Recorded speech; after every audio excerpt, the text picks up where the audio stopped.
Voilà, tous les plaisirs, mesdames et messieurs, de vous savoir encore nombreux devant vos postes téléviseurs et devant vos petits téléphones. Partout vous nous suivez à travers l'émission Bonne Gouvernance, qui est une émission sociopolitique indépendante d'analyse et de commentaires, qui fait le décryptage de l'actualité sociopolitique. Nous décryptons même l'histoire de la RDC parce qu'on ne peut pas construire l'avenir sans l'histoire.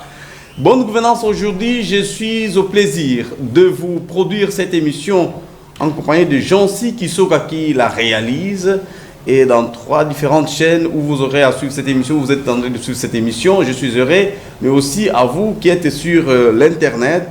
J'ai le plaisir de parler du développement de la RDC. Vous savez qu'un pays, s'il faut parler de la RDC aujourd'hui, nous parlons de tous les problèmes qui contourent son développement ou son progrès ou son parcours du passé au présent pour projeter le futur. Dit-on que on ne peut pas parler d'un peuple sans son histoire. Nous allons frôler l'histoire de la RDC et je suis vraiment dans le plaisir de vous présenter un invité que vous allez découvrir tout à l'heure, mais nous allons parler de ce développement dans toutes ses facettes et par rapport aux options que nous allons devoir développer à travers cette émission. Je crois que vous ne serez jamais déçus et prenez vos dispositions pour réagir en cas de besoin, parce que cette émission est la vôtre. C'est l'émission, la plus vieille émission politique, sociopolitique de la ville de Matadi. Je suis fier de vous la présenter à tout moment, que nous avons l'occasion. Je reçois pour cette édition ici M. Julien Vemba. Il est expert en développement. Il est aussi chargé d'études au cabinet du gouverneur de province, du Congo central, mais il n'est pas venu comme chargé d'études. Je l'ai invité comme expert en développement. M. Julien, ingénieur Julien, bonjour, bonsoir. Bonjour. Vous allez bien? Dieu fait grâce. Vous êtes à l'aise de participer pour la première fois à l'émission Bonne Gouvernance? Oui, je suis très à l'aise parce que c'est un auditoire, en quelque sorte. Vous avez suffisamment de la matière. Oui. Je vous ai découvert et vous nous sommes utiles pour parler du développement de la RDC dans plusieurs facettes que nous allons devoir développer à ce jour ici.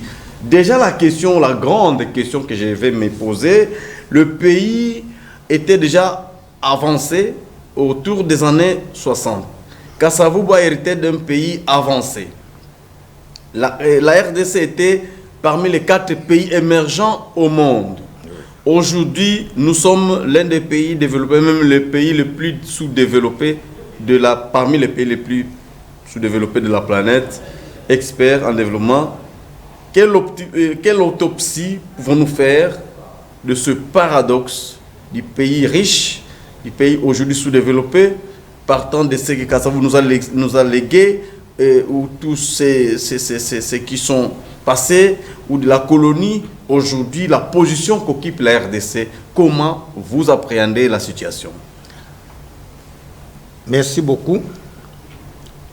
C'est l'histoire qui nous enseigne, et c'est une histoire pour moi que nous avons vécue en partie. Parce que nous sommes nés au Congo belge, vers les années 50-49. Nous avons traversé une partie de la colonie et nous avons traversé l'indépendance, la première législature sous Kasavubu. Nous avons traversé 32 ans de règne de Mobutu. Nous avons traversé 2 ans de règne de Kabila père. Nous avons traversé 18 ans de règne de Kabila fils. Et maintenant, nous sommes toujours là pour voir ce que Dieu veut que nous voyons. Entre Tshisekedi 1 et 2. Tshisekedi 1 et 2. Pourquoi, où est-ce que nous étions, où est-ce que nous sommes arrivés? En 60, le pays qu'on nous laisse par le Belge, pour lequel Bomboko et le ministre belge signent l'indépendance, il est parmi les 20 pays les plus avancés du monde. C'est-à-dire, en ce moment-là, le monde était divisé en 2 blocs, développés et sous-développés. Dans les pays sous-développés, qui à l'époque constituait 90% de la population du monde, on a divisé une frange de ceux qui étaient en train de traverser pour devenir pays développés, qu'on a appelé à l'époque pays en voie de développement, qui était constitué du Canada, de l'Afrique du Sud, de la Corée du Sud et du Congo. Alors le Congo était certainement parmi ces pays, les 4 pays, parce que les pays développés, ils étaient 16. Et les pays en voie de développement qui pouvaient s'ajouter, ils étaient les 4. Pourquoi le Congo se trouvait parmi les 4 les plus avancés? Parce qu'il y avait des critères bien précis par lesquels on décidait que c'est un pays développé ou un pays sous-développé. Premier critère, c'était le budget par tête d'habitant. Ce qu'on peut appeler, c'est un peu différent du PIB, mais le budget, c'est-à-dire qu'est-ce que l'État consacre par tête d'habitant. Et pour être développé à l'époque, il fallait arriver à 1 600 $, le minimum. Et le dernier budget voté par la colonie à Bruxelles en 59 pour être appliqué en 60, il était de 15 milliards de dollars pour une population de 15 millions d'habitants. Ça signifiait qu'il y avait au moins 1 000 $ par tête d'habitant. C'est ça qui permettait qu'il y avait des routes, il y avait des écoles, il y avait une infrastructure sanitaire très développée, il y avait des écoles, il y avait... Là, on apprenait que les Congolais, les Africains, les Africains de l'Afrique du Sud venaient se faire soigner ici. Oui, oui. Alors, ce qui est le contraire aujourd'hui. Oui, je prends le premier pour montrer comment nous étions avancés. Prenons d'abord l'enseignement.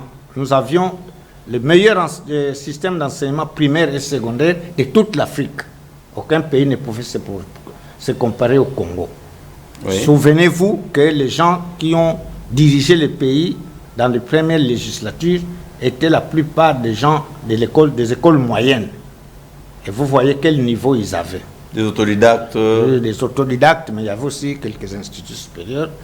Du point de vue enseignement universitaire, le Congo était le seul pays africain qui avait 3 universités de même niveau que les universités européennes. Notamment l'université de Kinshasa. L'université Lovanium, qui signifiait Petit de Louvain, les catholiques. L'université de Stanleyville, c'était régi par les mêmes règles que l'université d'Oxford de Londres et l'université d'Amsterdam. Et l'université officielle du Congo, c'était vraiment l'université de Bruxelles. Ce qui fait que quand tu terminais là-bas ou tu étudiais là-bas, on pouvait même changer au cours de l'année et reconduire les codes que vous avez obtenus à l'Ovanium. Nous allons dans le deuxième critère sur l'enseignement, sur la recherche fondamentale d'abord. Le Congo, c'est le premier pays africain qui avait acquis en 59-58 une centrale nucléaire. Aucun autre pays africain n'avait ça, même pas l'Afrique du Sud. Et nous allons maintenant dans la recherche fondamentale, de recherche appliquée. Le Congo avait l'INEAC. C'est la plus grande institution de recherche en agronomie tropicale que le monde ait connue jusqu'aujourd'hui. La plupart des aliments qu'on mange dans les tropiques ont été améliorés ou sélectionnés par l'INEAC. L'INEAC qui signifie... INEAC, Institut National d'Études Agronomiques au Congo. Et ce n'est pas ce qui a été remplacé par INERA aujourd'hui. Oui, je vais vous donner comment ça va devenir INERA. Et c'est l'INEAC qui a mis au point pratiquement toutes les variétés, même de palmiers à huile, même de manioc que nous mangeons aujourd'hui. Des anciennes variétés. Oui, on est parti des variétés sauvages. Hein? À des variétés améliorées. À des variétés améliorées par l'INEAC. Par l'INEAC, oui. Sur tous les domaines. Par exemple, les riz, on était dans les riz sauvages, maintenant on a fait la R66, qui est un riz amélioré. Le maïs, on a fait les Kasaï 1, les Kasaï 2. Et surtout les palmiers à huile, on a créé les palmiers Tenera, qui est pratiquement un hybride entre les Doura, ce que nous appelons dans notre langue Libre de Mayombe, et le Piscifera du Sombo. Et on a créé un palmier intermédiaire qui a permis de doubler, de tripler ou de quadrupler la production en quelques années. Et les recherches ont été terminées en 1949, et puis on a commencé à récolter les résultats en 1956. Ce qui fait que le Congo est devenu le plus grand producteur, hein, et deuxième exportateur. Maintenant, en quelle année? Oui, vers les années 56-57. Hein, et on a même imprimé la monnaie, les francs avec l'insigne du palmier. Et en Mayombe, on appelait ça Lula la Touba. Maintenant, même si vous cherchez dans les archives, vous trouverez les 1 franc, il y a un palmier là-bas. Et ça, c'était le Congo de l'époque. Hein. Et puis, on va dans les autres domaines, sur le plan, pour aller vite, sur le plan commercial, balance de paiement. Le Congo était exportateur de 32 produits différents. Hein. Et le secteur agro-industriel rapportait à la République 60% de ses ressources en devises. L'autre critère, c'est le système sanitaire. Oui. Le système sanitaire du pays, du Congo, était de loin le meilleur. Santé primaire. Hein, c'était le meilleur de l'Afrique. Où les étrangers devaient venir se faire soigner ici. Alors, là où nous allons nous faire soigner aujourd'hui. Là où vous allez vous faire soigner aujourd'hui. Oui, maintenant. Alors, maintenant, les pays, sur le plan des infrastructures, on était avancé. On avait 40 000 km de routes. Asphaltées. Pas asphaltées. À réhabiliter, entretenues à tout moment. Oui. Des routes je me souviens, à l'époque, on était encore des petits-enfants. Oui. Il y a des niveleuses qui travaillaient dans des villages à chaque instant pour niveler les routes, entraîner les routes, routes interbâties. Partout, il y avait plus de 40 000 km de routes praticables toute l'année, même à l'Équateur ou dans les Hauts-Zaïre. Hein? Alors, il y avait plus de 7 000 km de voies d'eau, chaque fois bien draguées. On avait 4 sociétés de chemin de fer. L'Otraco, le CFL, le Cadel et le Vici Congo. 4 sociétés de chemin de fer qui fonctionnaient. Où sont-elles parties, toutes ces sociétés? Bon, que sont devenues ces sociétés? C'est la deuxième étape. En 60 jusqu'en 65, Kasavubu, a essayé de maintenir, de ne pas bouger les structures. À part, telles que laissées par les Belges. Telles que laissées par les Belges, à part la rébellion qui a sévi le pays, qui a secoué le pays entre 62 et 64, 64, par lequel le pays a perdu à peu près 20% des infrastructures et des potentialités laissées par les Belges. Et en 65, on fait le coup d'État. Dans son premier discours au stade, il a fait le coup d'État le 24 novembre et une semaine après, il fait le meeting au stade. Il dit, voilà, les politiciens ont fait perdre à la République 20% de ses capacités de 60. Moi, là c'est qui? C'est Mobutu. Là, c'est Mobutu. Maintenant, je prends le pouvoir avec l'armée pour qu'en 5 ans, nous reprenons et que nous dépassions ça. Bon, maintenant, restons un peu dans cette lignée de pays émergents. Aujourd'hui, nous sommes en train de tâtonner. Et vous avez parlé du pays développé, des structures sanitaires bien assises, bien développées. Aujourd'hui, allons-y un peu. Qu'est-ce qui a fait que nous partions de là jusqu'à là où nous sommes aujourd'hui? Et nous allons ouvrir une parenthèse par rapport à la participation de Mobutu. Bon, parce que cette émission, comme je peux le rappeler aux téléspectateurs, c'est une émission pédagogique, un peu plus pédagogique, parce que nous allons apprendre. Nous sommes en train d'apprendre au cours de cette émission. Nous ne pouvons pas parler de la bonne gouvernance si nous ne parlons pas du développement du Congo, de là où nous venons, de là où nous sommes et de là où nous devons partir. Parce que le Congo a connu beaucoup d'étapes. Aujourd'hui, il y a l'insécurité, il y a beaucoup d'histoires et cette insécurité a commencé depuis longtemps. Il y a des rébellions qui ont commencé depuis longtemps. Nous devons en parler pour que nous puissions comprendre qu'est-ce qu'il nous faut pour le développement de ce pays et qu'est-ce qui bloque le développement et qu'est-ce que nous avons connu comme étape, qu'est-ce que nous devons faire s'il faut réfléchir en termes de quelle stratégie, quels remèdes nous devons réfléchir pour que nous puissions parler d'un pays développé, d'un pays où sévit la bonne gouvernance, telle que nous intitulons notre émission. Monsieur Julien, ingénieur. Bon, il faut que je donne les principales étapes qui ont fait que nous allions parmi les 20 pour aller jusqu'au 180e, même moins. La première mesure la première malheur, c'est la rébellion. Hein? 62 jusqu'en 64. Sous Kassavou. Sous Kassavou. Mais on a terminé la rébellion en 64 et on est revenu pays uni au milieu de 64 et en 65. Hein? Il y a eu le coup d'État. Après le coup d'État, maintenant, la gouvernance change un peu de sens. Premièrement, le nouveau président trouve qu'il doit tout centraliser, qu'il doit tout gérer. Il décide, en 67, de nationaliser les grandes unités économiques. Les grandes unités économiques qui appartenaient aux Belges. Qui appartenaient aux Belges et appartenaient à l'État congolais aussi. Hein? C'est-à-dire, mais il y avait des partenariats publics-privés dans le secteur minier d'abord. C'était l'Union minière du Haut-Katanga qui nous permettait d'être premier exportateur de cuivre, premier ou deuxième. Il y a l'Amiba, nous étions premier exportateur de diamants industriels et deuxième en joaillerie. Il y a Kilomoto, mine d'or, deuxième exportateur d'or, hein, et Sominki qui exportait et fabriquait les thym.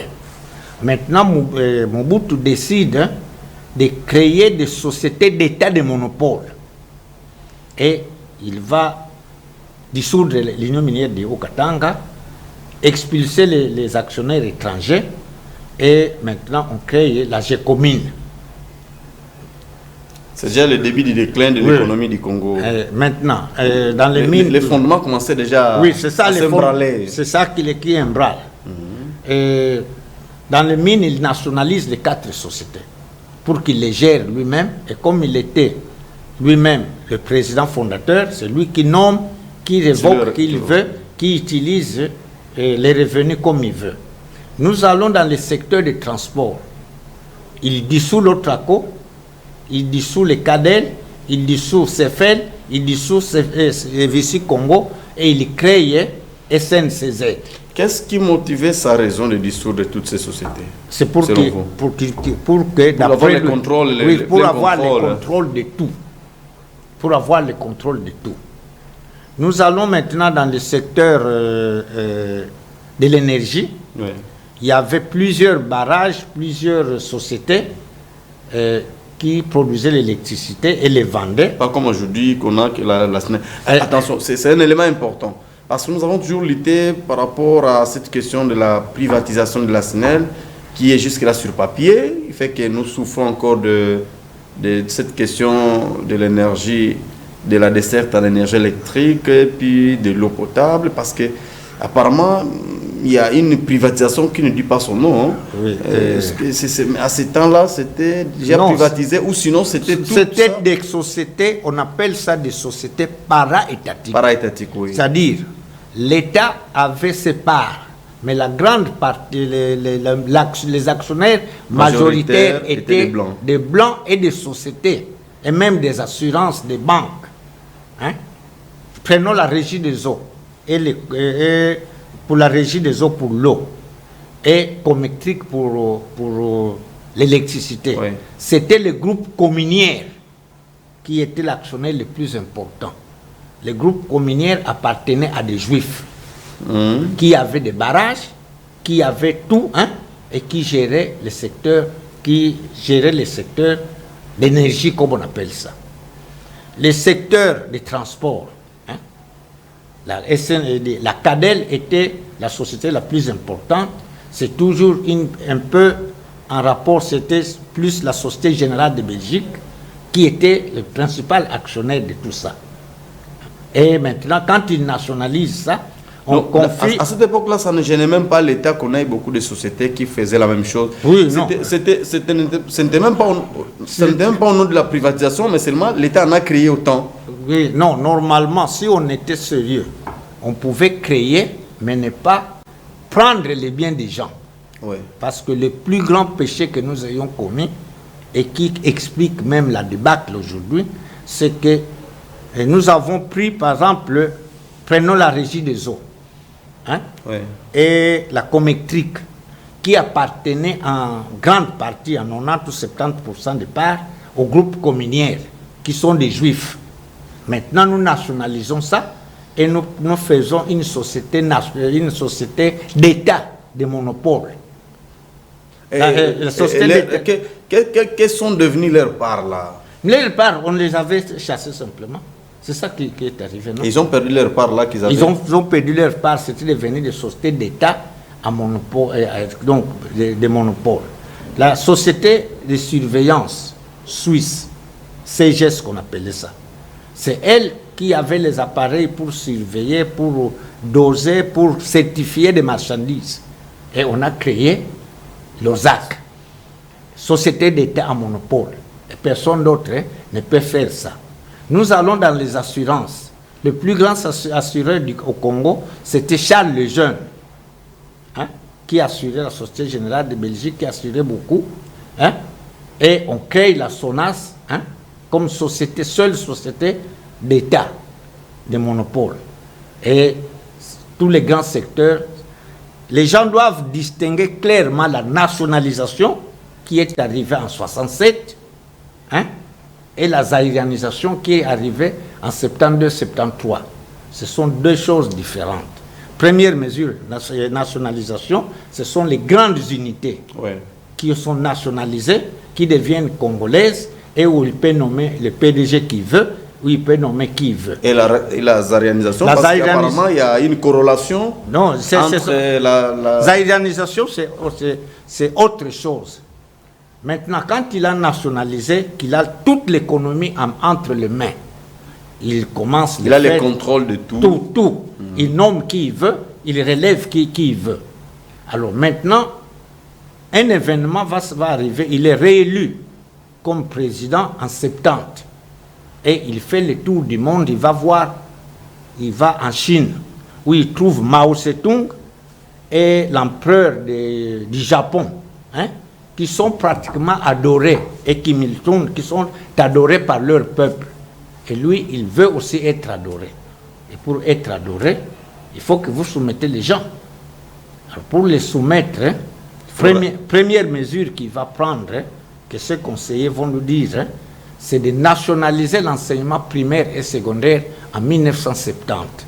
Donc on supprime l'enseignement catholique, ce n'est plus l'enseignement catholique conventionnel, ce n'est plus l'enseignement protestant, ce n'est plus l'enseignement musulman ou l'enseignement kibbaliste.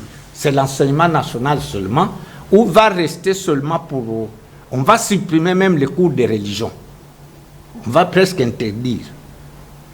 Mais maintenant, la religion va être remplacée par le civisme, qui se résume en trois choses. Que l'enfant doit connaître qu'il est zaïrois, son parti c'est le MPR, hein? Son chef c'est Mobutu. Et ça s'arrête là. Tu vois, pas autre chose. Pas autre chose. Alors venons-en par rapport à l'économie du temps. Oui, allons-en. Alors maintenant, parce qu'il faut... Les organisations, maintenant, quand il a nationalisé les grandes sociétés, ouais, il a nationalisé l'enseignement primaire, ouais, et secondaire, il a même nationalisé en 73 les universités, ouais, hein, et maintenant, il n'est pas encore satisfait parce que les gens qui travaillent chez les privés, qui sont les plus nombreux, qui travaillent à la PLZ, qui travaillent à la SCAM, qui travaillent à la compagnie des produits, qui travaillent à la Givel, hein, ils ont très peu de vénération envers lui. Alors, ils vont inventer la zaïrianisation où les dignitaires vont s'approprier dans leur coin d'origine, hein, et même ailleurs, hein, de tous les patrimoines. C'est-à-dire, l'idée c'est de quoi? Je suis leader au cataracte, par exemple. Ouais. Je dois en même temps être le leader politique et le leader économique. C'est comme ça qu'il va inventer la zaïrianisation sous l'inspiration de Mandandele Tanzi. Et moi, j'étais présent. C'est pas là où on a créé les Dokolo et consorts. Non, Dokolo ne l'a pas créé. Dokolo était indépendant. Dokolo, on ne l'a pas créé. Au contraire, on l'a détruit. Dokolo n'avait... Par le système des organisations. Oui, oui, par le système des organisations, de nationalisation, radicalisation, parce qu'il y a eu plusieurs mots ridicules. Alors maintenant, on va prendre la différence entre zaïrianisation et nationalisation. La nationalisation, les biens qui étaient privés deviennent de l'État. Tandis que la zaïrianisation, les biens qui étaient privés deviennent des privés, mais autres que ceux les possesseurs. Donc, on va trouver Montero, on lui dit sors de la maison, moi, un tel, je deviens le propriétaire. Donc, on prend les biens qui appartenaient aux étrangers pour... Aux étrangers, même à des Congolais parfois, puisqu'à la fin, il a quand même nationalisé aussi les biens de Dokolo, qui n'étaient pas coins. Là, il a appelé ça radicalisation. Donc, maintenant, ces mesures vont faire que nous allons, à partir de 72-73, la zaïrianisation, on va tout perdre sur le plan économique. On perd même tous les marchés. Je vous donne un exemple très simple. Le Congo central avait 255 entreprises à la zaïrianisation qu'on va distribuer. Si vous venez dans mon bureau, je vais vous donner même la liste des gens qui ont pris. On va prendre la SCAM, on donne ça à des gens. On va prendre la compagnie des produits, on va prendre la JV. Alors, maintenant, quand on fait la zaïrianisation, c'est-à-dire la zaïrianisation, c'est prendre un bien privé, les donner à un autre privé en cadeau. C'est pratiquement un cadeau. Parce qu'il est proche du maréchal, il est proche du maréchal. Il fait allégeance au président fondateur. Et alors maintenant... Bon, avant que nous n'allions, parce que je vois que cette émission, bien que pédagogique, nous allons la poursuivre avec d'autres étapes. Mais si nous devons rester dans la thématique telle qu'on a déjà annoncé, des pays émergents vers les pays pauvres, vous avez déjà énuméré quelques étapes qui ont fait que nous soyons là où nous en sommes aujourd'hui. Oui. Est-ce qu'on n'a pas eu l'occasion d'arrêter l'hémorragie? Vous avez parlé de Kasavubu, Mobutu. Mobutu a fait 32 ans, il y a eu Musée, il y a eu un assouplissement par rapport à l'époque des Musées, il y a eu une sorte de rupture. Et cela n'a pas pour essayer de sauver la situation qui était un peu catastrophique pour vous sur donner le plan économique. Nani, quand Mobutu prend le pouvoir, on produisait encore 80% de ce qu'on produisait avec les Belges. Quand Mobutu quitte le pouvoir, il n'y a plus que 10%. Donc vous passez, on perd 90% de la production de 59-60. De la production locale. Production locale ou bien de l'économie dans l'ensemble. Qui faisait que nous puissions exporter, avoir des devises et puis être capable de faire face aux exigences sociales. Je prends par exemple l'enseignement. Moi j'ai étudié à l'Ovanium avec une bourse. Maintenant, ça n'existe plus. Bourse d'études, bourse d'études de l'État. Donc, parce que l'État est tellement maintenant désorganisé qu'il n'est pas capable de supporter ça. Et maintenant, qu'est-ce qu'il fallait faire? Parce qu'il y a une question qui va nous faire revenir à l'époque de Mobutu, aux critiques qui sont là jusque-là, à l'endroit de ces deux dirigeants, entre Mobutu et Kasavubu. Qu'est-ce qu'il fallait faire en principe, selon vous, pour essayer un peu de nous racheter par rapport à ça? On a arrivé, qu'est-ce qu'il faut faire? La nationalisation a eu lieu. La zaïrianisation a eu lieu. La nationalisation de l'enseignement primaire et secondaire a eu lieu. On a rétrocédé les écoles en 74, 75 pour revenir aux anciens systèmes. Ouais. Mais entre-temps, on a créé la mauvaise mentalité. Hein? Et un chercheur canadien a dit que quand on détruit un système administratif ou d'éducation, il faut au moins 30 ans pour les remettre sur les rails. Toute une génération. Alors, maintenant, maintenant, vers les années 91, la situation devenait impossible. Les institutions internationales, la Banque mondiale, ont quitté le Congo. Donc, ils ont abandonné parce qu'il n'y a pas moyen de continuer. Et quand Mosé vient, c'est cette situation qu'il trouve.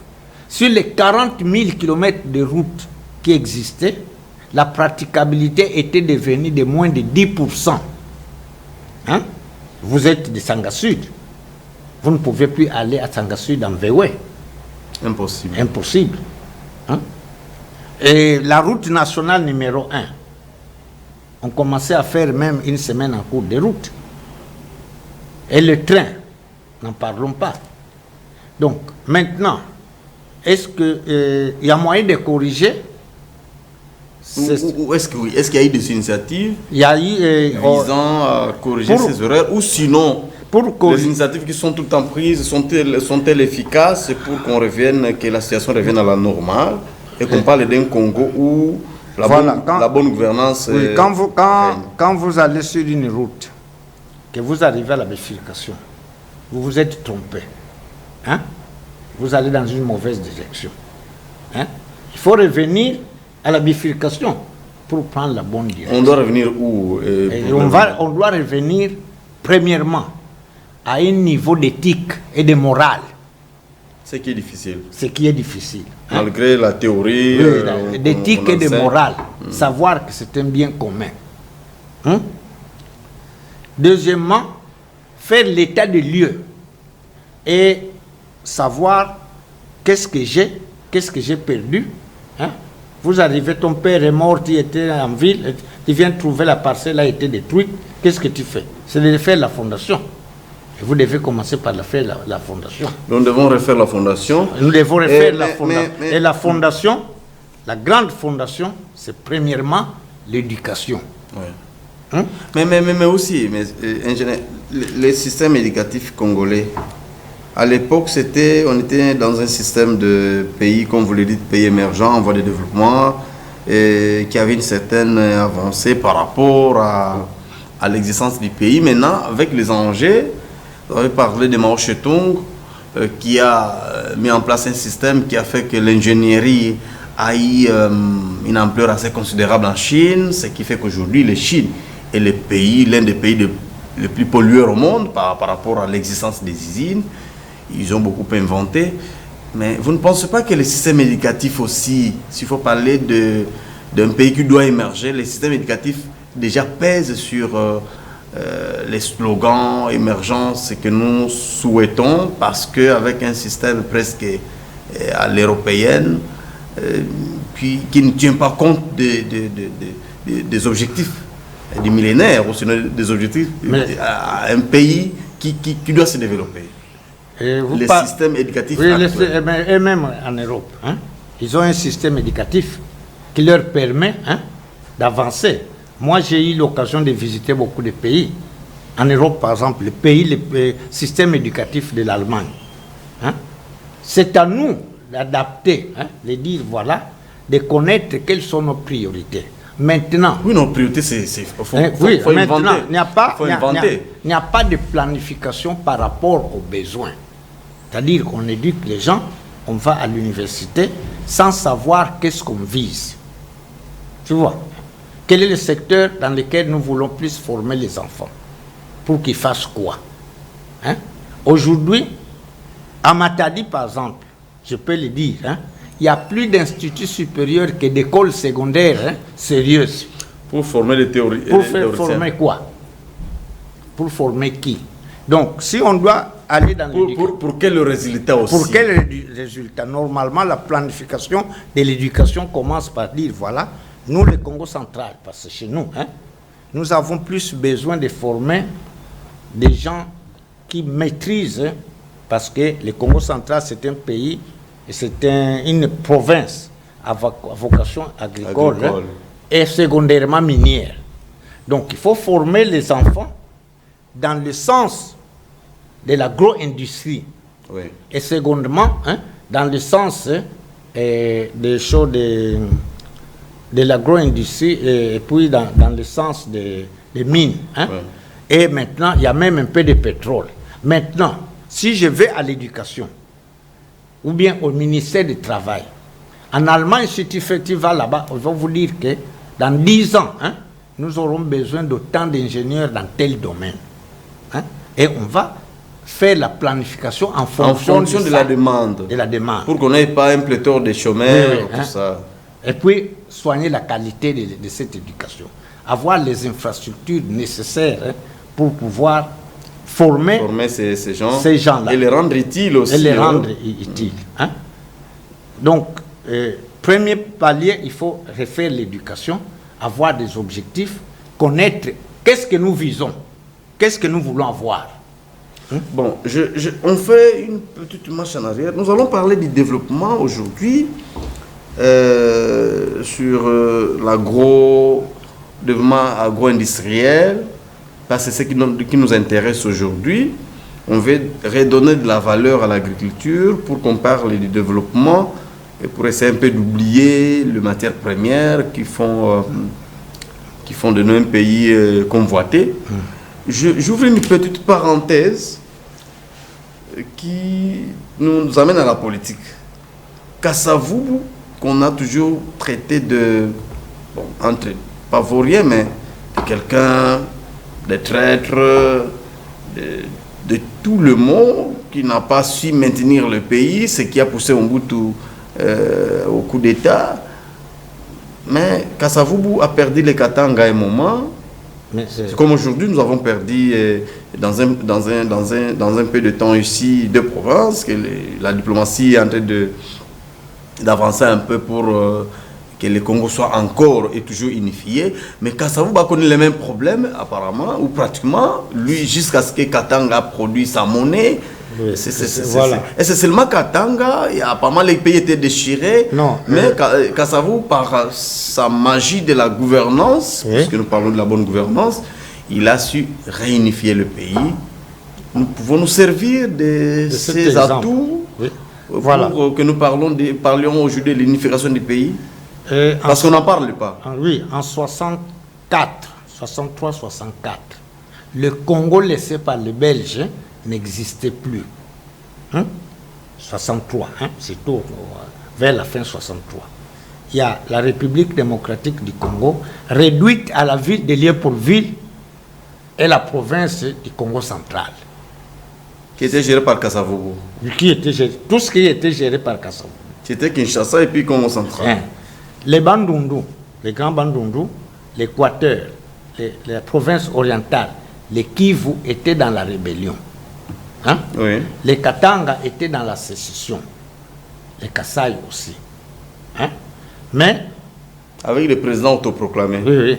Mais Kasavubu, et ça on peut le proclamer tout haut, est parvenu à récupérer tous les pays à la fin de 64.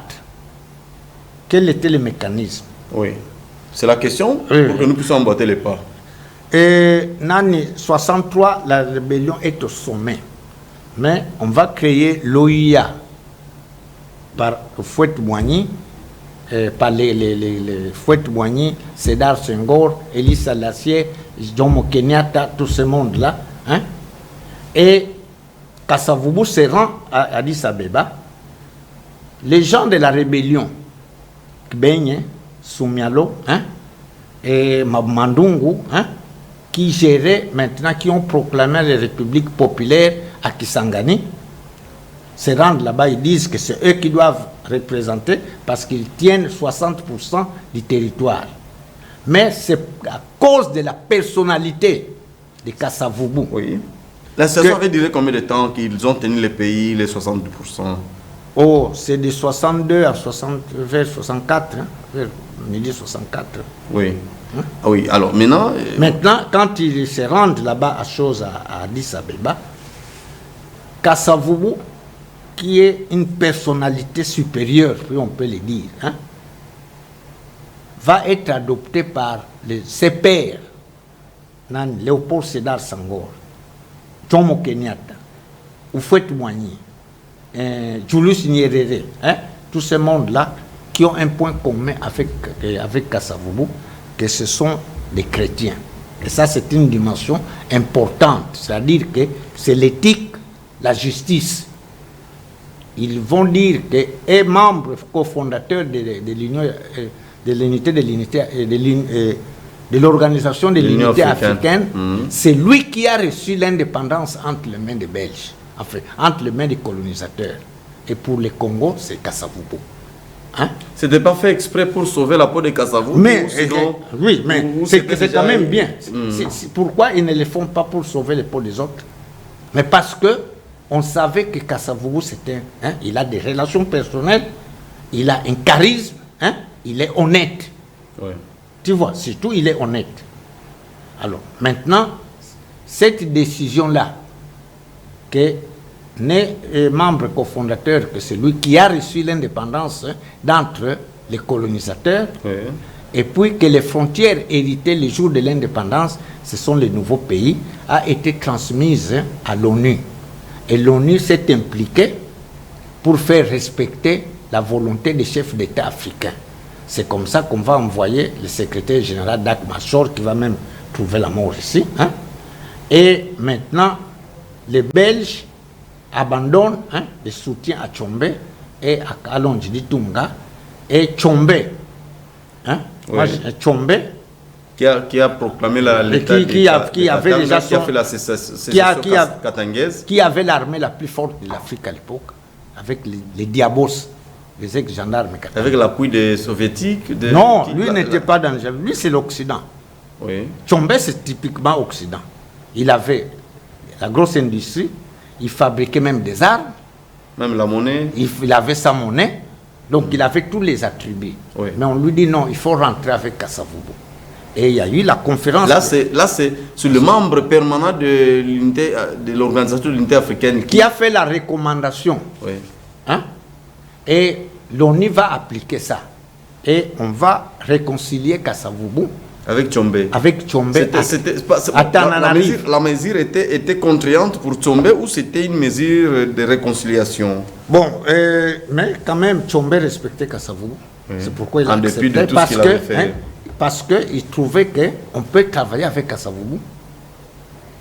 Tu vois, si c'était un autre, il n'aurait peut-être pas accepté. Mais maintenant, quand il décide de rentrer dans l'Union, hein, oui, sous un peu la cohésion, hein, parce que les Occidentaux l'abandonnent, hein, il ne pouvait rien faire. Maintenant, il vient avec son armée et les Belges, hein, vont appuyer et ils vont créer la 5e brigade mécanisée. Et la brigade, deux brigades, la brigade Fallou. Là, il n'y avait pas de RR, mobilisation, réinsertion et consorts, ça n'a pas eu lieu. C'était quel terme on a utilisé? Non, il n'y a pas eu de... On a simplement... C'était automatique. Oui, formé un bataillon à Kitona, oui, hein, et on a formé d'autres bataillons. Non, les militaires de Tchombe... on va les intégrer. Mais ça, c'est ce que j'ai dit, il n'y avait pas le système qu'on a aujourd'hui de mobilisation, réinsertion. Non, on les a simplement réintégrés. Il y avait la réinsertion. Réinsertion, et maintenant on a créé une brigade qui va combattre la rébellion.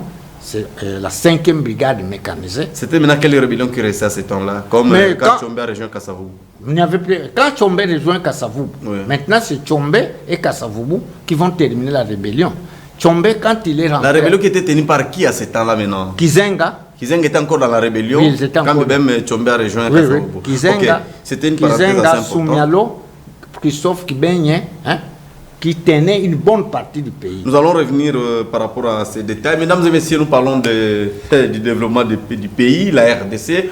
Au cours de cette émission Bonne Gouvernance, nous sommes en train d'énumérer quelques points. D'où nous venons, où nous sommes et où nous devons partir, nous parlons de la bonne gouvernance. La bonne gouvernance inclut l'évolution sociopolitique du pays, les acteurs qui ont tenu le pays, les méthodes qu'ils ont utilisées et celles qui ont failli et celles qui ont réussi pour que les pays soient ce qu'il est aujourd'hui. Et voilà, c'est pourquoi nous sommes là avec l'ingénieur Julien Vemba qui est expert en développement. Nous sommes en train de retracer, entre autres, l'histoire du pays pour parler des piliers du développement, de toutes les facettes du développement que le Congo a connu et que le Congo devait connaître, de la chute qu'a connu le Congo sur le plan économique. Et qu'est-ce que nous devons faire pour nous relever les aspects qui ont entouré la guerre. Il y a eu des sécessions. Vous avez suivi ici que le Congo était divisé. Pratiquement les présidents Kasavubu, à cette époque, ils n'avaient la gestion que de 20% du pays. Non, même pas 20%, moins de 5%. Voilà. À un moment donné. À un moment donné, il n'avait que Kinshasa et la province du Congo central.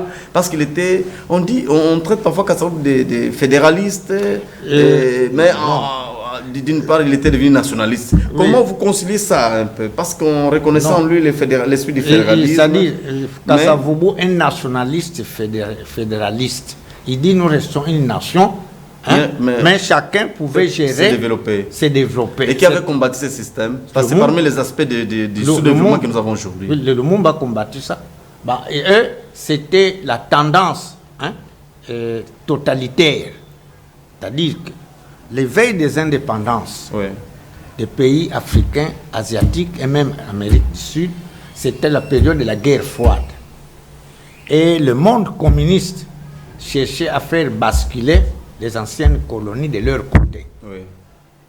Alors, maintenant qu'est-ce qu'il faut faire aujourd'hui pour que nous parlions du développement en intégrant l'aspect l'agro-industrie et tout ça. Qu'est-ce qu'il nous faut? Qu'est-ce qu'il nous faut? C'est là que nous allons d'abord chuter pour l'instant. Nous allons continuer avec...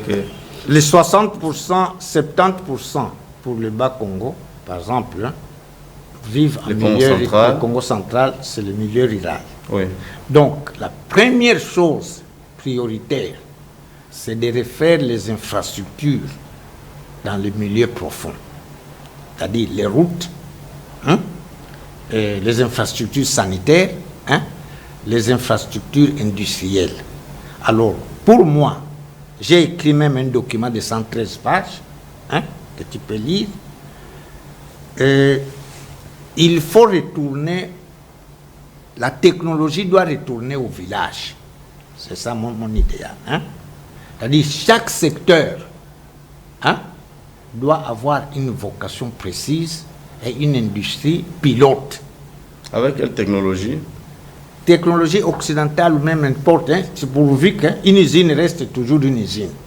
Hein? La technique n'a pas de race. C'est ça que les gens... Hein? Et la technique... Peu importe la marque, la fabrication, oui, que chaque secteur...